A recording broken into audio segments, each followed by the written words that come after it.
Bismillahirrahmanirrahim. Assalamualaikum warahmatullahi wabarakatuh.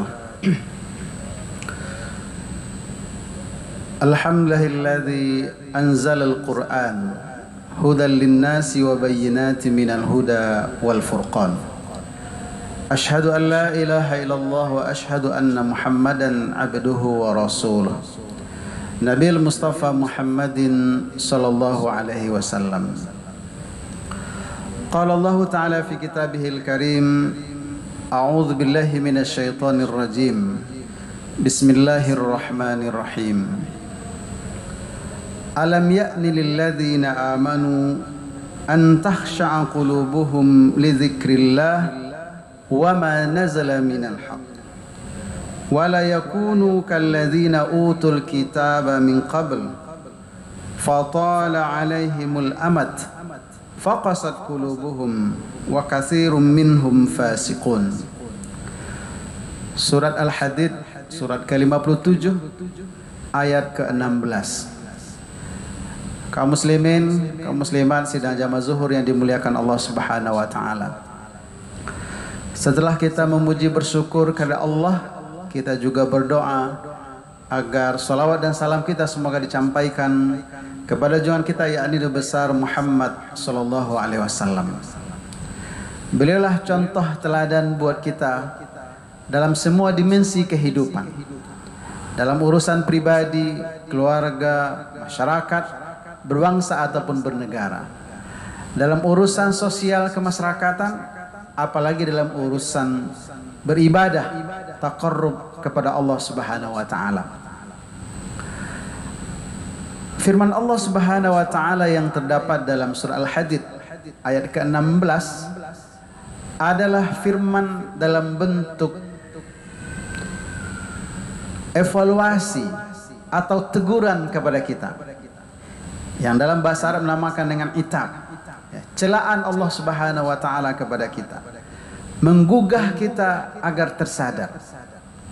Dan kita yang dimaksud itu adalah orang-orang beriman, bukan mengaku sebagai muslim biasa saja, tidak, tapi sudah naik level, seorang muslim yang sudah beriman. Dan teguran Allah Subhanahu wa taala sangat mudah kita pahami dalam bentuk pertanyaan, dan tentu Allah tidak membutuhkan jawaban, tetapi kita yang mesti menjawab. Alam ya'ni lil ladzina amanu, belum datangkah juga waktunya bagi kita orang-orang beriman? Waktu apa yang belum datang? Waktu untuk khusyuk, waktu untuk lebih khusyuk, lebih serius, lebih tenang dalam beribadah kepada Allah Subhanahu wa taala. Ini bukti bahwa insya Allah kita orang-orang beriman memenuhi panggilan Allah Subhanahu wa taala. Ketika azan berkumandang, kita segera datang ke masjid atau musala untuk berjamaah. Ketika Jumat datang, kita yang laki-laki yang tidak musafir, yang dalam keadaan sehat, mukim, kita datang melaksanakan salat Jumat. Lalu misalnya ketika Ramadan akan datang, kita juga bersiap-siap untuk menyambut kedatangan Ramadan. Ramadan datang, kita berpuasa. Waktunya untuk bayar zakat, kita keluarkan zakat. Ada kemampuan untuk pergi haji dan umroh, kita pergi haji atau umroh. Itu bukti keimanan kita. Tetapi dalam ayat ini Allah menegur, Allah mengingatkan kita, apakah ibadah-ibadah yang kita kerjakan itu kita lakukan dengan khusyuk, dengan tenang, sehingga ibadah yang kita kerjakan itu berbuah pada akhlak dan perilaku?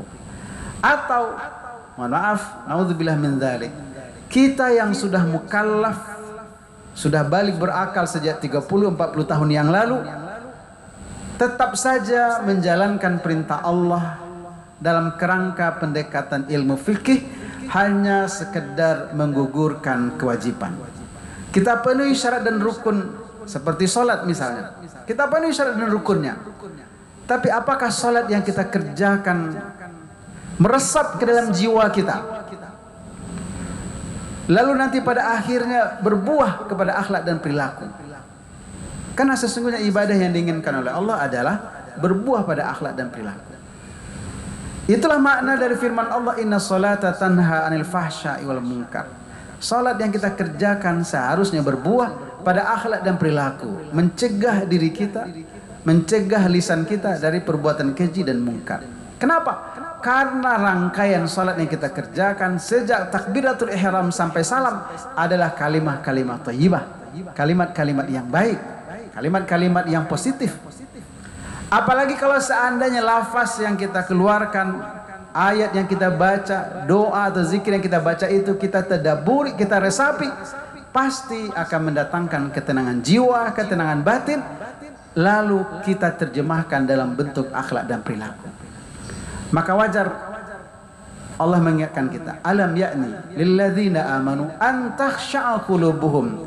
Belum datang jugakah waktunya bagi kita orang-orang beriman untuk lebih khusyuk dalam beribadah. Kaum muslimin, kaum muslimat yang dimuliakan Allah Subhanahu wa taala. Secara sederhana, makna khusyuk itu kata para ulama tafsir, kita mengerjakannya dengan tenang. Kita mengerjakannya dengan penuh peresapan. Kita mengerjakannya karena kita paham apa yang kita baca, apa yang kita lafazkan, kita tadabburi, menjiwai betul dari lafaz kata yang kita keluarkan. Itu contoh dalam sholat. Begitu juga kalau seandainya kita membayarkan zakat, kita jiwai betul bahwa zakat yang kita keluarkan betul secara fikih kajiannya adalah kewajiban. Tetapi dalam peresapan penjiwaan kita, harta itu adalah titipan. Jangankan harta itu, diri kita sendiri adalah milik Allah Subhanahu wa taala. Kita resapi betul bahwa betapa butuhnya fakir miskin pada pertolongan. Kita resapi betul bahwa Islam mengajarkan tentang kepedulian sosial. Itulah lebih kurang makna khusyuk dalam beribadah.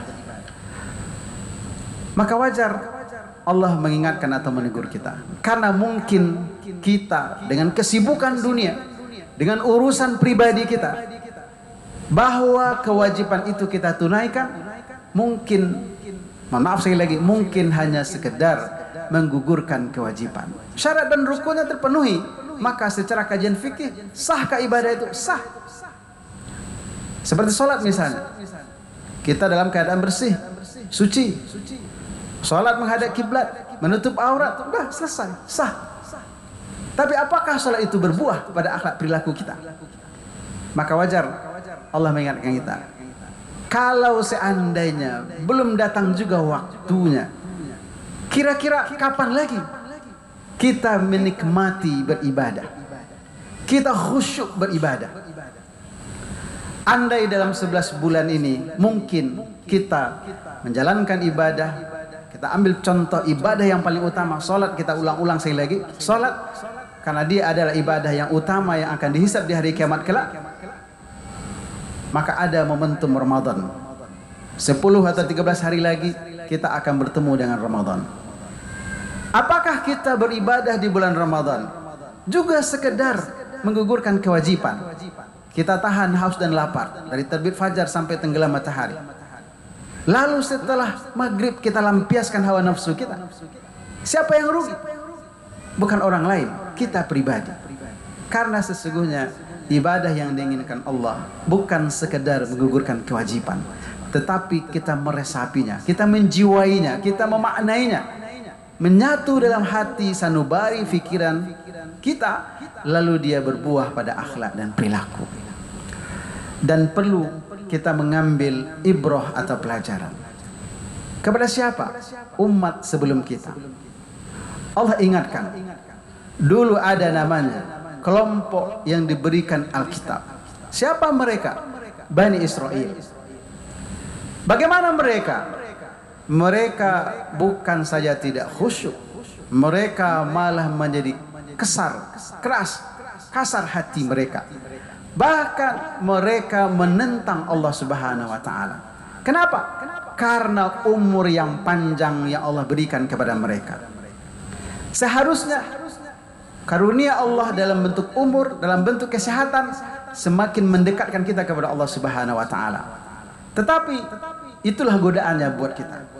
Syaitan dengan segala kelihayannya memperdaya kita, menipu kita, seolah-olah umur yang panjang itu karena kehebatan kita, karena keahlian kita dalam menjaga kesehatan, karena kita disiplin berolahraga. Lalu umur yang panjang itu yang seharusnya membuat kita lebih dekat dan taat kepada Allah, malah menyebabkan kita angkuh, sombong, lupa diri, bahkan mempertanyakan Allah Subhanahu wa taala. Itulah Bani Israel. Allah katakan, "Fatala 'alaihimul amad faqasat qulubuhum." Umur mereka yang panjang dari kaum Bani Israel itu menyebabkan mereka menjadi kasar, keras hatinya. Adalah Bani Israel ketika berhadapan dengan Nabi Musa yang sebenarnya sudah diselamatkan oleh Nabi Musa, tapi dalam perjalanan kehidupan mereka adalah mereka yang mengatakan, "Lan nu'mina laka hatta narallaha jahrah." Mereka berkata kepada Nabi Musa, "Kami tidak akan beriman kepada Allah kecuali kami juga bisa melihat Allah secara kasat mata langsung." Adalah Bani Israel di segmen berikutnya, mereka yang tidak mau tunduk patuh untuk menjalankan ibadah seperti kita menjalankan ibadah sekali sepekan untuk laki-laki di hari Jumat, dan untuk mereka hari Sabtu. Di hari Sabtu mereka diuji sebegitu mudah untuk menangkap ikan. Padahal hari Sabtu itu adalah kewajiban untuk beribadah. Siapa mereka? Mereka juga adalah Bani Israel. Adalah Bani Israel juga yang ketika disuruh oleh Nabi Musa untuk menyembelih seekor sapi, apa kata mereka? Apakah Musa ini memperolok-olok? Lalu dikatakan oleh Nabi Musa bahwa perintah itu adalah benar. Mereka jugalah yang mempertanyakan bagaimana jenis warna kulit dari sapi itu, apakah jantan atau betina. Panjang pertanyaan mereka, yang ujung-ujungnya sulit bagi mereka untuk menjalankan perintah Allah Subhanahu wa taala. Adalah umat dari Bani Israel juga, karena umur mereka panjang, ada yang mengaku sebagai Tuhan. Itulah Fir'aun. Ada yang karena kekayaan mereka menganggap semua kekayaan itu adalah hasil usaha mereka. Itulah Qarun. Dan sekali lagi, ternyata umur yang panjang dari segmen-segmen cerita Bani Israel tidak memberikan jaminan atau garansi bisa lebih dekat dan taat kepada Allah Subhanahu wa taala. Maka mohon maaf, kita harus berhati-hati. Jangan gara-gara umur yang panjang kita lupa diri. Seharusnya umur panjang yang Allah berikan semakin mendekatkan kita kepada Allah Subhanahu wa taala. Anggaplah 11 bulan ini kita bulan maksimal beribadah, maka momentum Ramadan harus kita maksimalkan. Kenapa? Wallahu a'lam bissawab. Apakah Ramadan tahun ini adalah Ramadan terakhir buat kita? Dia nunggu hari 13 atau 15 hari lagi. Anggaplah kita sehat hari ini. Siapa yang beri garansi Ramadan kita akan bertemu dan bisa maksimal? Maka belajar dari umat terdahulu Bani Israel. Pastikan umur kita yang panjang ini kita manfaatkan untuk lebih khusyuk beribadah kepada Allah Subhanahu wa taala, bukan sekedar menggugurkan kewajiban. Kalau kita masih anak-anak, silahkanlah sekedar menggugurkan kewajiban. Tapi kalau kita sudah mukallaf, kalau sholat tadi sudah kita contohkan, kita ambil contoh yang lain, membaca Al-Quran. Apakah target kita hanya sekedar untuk khatam Al-Quran di bulan Ramadan? Seharusnya naik level. Harus ada ayat demi ayat yang kita baca terjemahannya. Harus ada ayat demi ayat yang kita baca tafsirnya. Sehingga makna Al-Quran hudal linnasi wa bayyinatin minal huda wal furqan bisa kita rasakan dalam kehidupan kita sehari-hari. Kenapa? Karena di antara keistimewaan Al-Quran, dia diturunkan dalam berbahasa Arab. Maka tidak ada pilihan lain, kita mesti membaca terjemahan kalau kita tidak mampu punya waktu untuk mempelajari bahasa Arab. Membaca terjemahannya dengan tadabbur saja 5-10 menit, pasti ada inspirasi, pasti ada mau'izah, pelajaran, pasti ada pesan yang bisa kita tangkap dari ayat yang kita tadabburi. Apalagi kalau seandainya kita menargetkan ada ayat atau surat yang kita baca tafsirnya, maka insya Allah akan menghadirkan hati yang tenang, hati yang khusyuk dalam beribadah, baik ibadah-ibadah yang mahdoh ataupun yang ghairu mahdoh. Sekali lagi, mari kita tadabburi firman Allah Subhanahu wa taala dalam surah Al-Hadid ayat ke-16 ini. Ini adalah teguran, peringatan buat kita orang-orang beriman, bukan untuk orang lain, untuk menyadarkan kita bahwa ibadah yang diinginkan oleh Allah bukan sekedar menggugurkan kewajiban, tetapi menghadirkan hati yang khusyuk. Ibadah dilakukan dengan tenang, dengan tumakninah, dengan penjiwaan, dengan penuh peresapan, sehingga setelah ibadah itu kita kerjakan, dia berbuah pada akhlak dan perilaku. Billahi taufiq wal hidayah. Assalamualaikum warahmatullahi wabarakatuh. Allahu akbar, Allahu akbar. Ashhadu an la ilaha illallah. Ashhadu anna Muhammadar Rasulullah. Hayya 'alas salati, hayya 'alal falah. Qad qamatis salatu, qad qamatis salah. Allahu akbar, Allahu akbar. La